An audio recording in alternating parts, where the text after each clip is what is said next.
নমস্কার বন্ধুরা, আজকে একটা নতুন টিপস নিয়ে চলে এসেছি।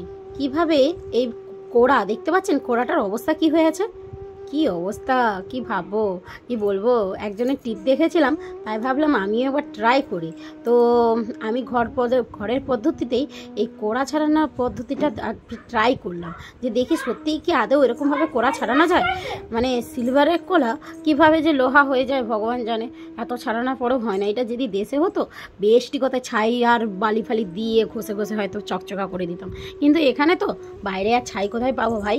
তাই ভাবলাম যে এক দিদিভাইয়ের ভিডিও আমি দেখলাম ফেসবুকে, যে উনি এইভাবে কোড়া পরিষ্কার করছেন। তো আমি ভাবলাম একবার টিপটাকে একবার ট্রাই করেই দেখা যাক। তো আমিও এনে লেগে পড়লাম, হাতে ছুরি টুরি নিয়ে, ছুরি কাঠারি সব নিয়েই বসে পড়লাম আজকে ভিডিও করতে।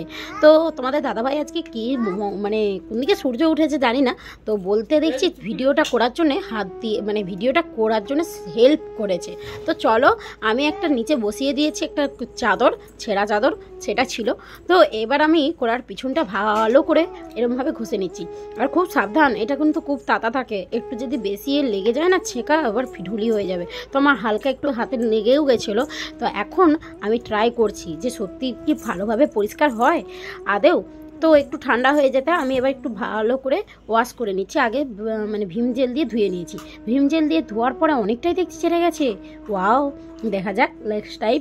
তো আমি আবার ট্রাই করছি। ট্রাই করতে কিন্তু এটা ধৈর্য ধরে করতে হয় ভাই। এটা কিন্তু ভেবো না যে ভিডিও করছি শর্ট হয়ে যাচ্ছে।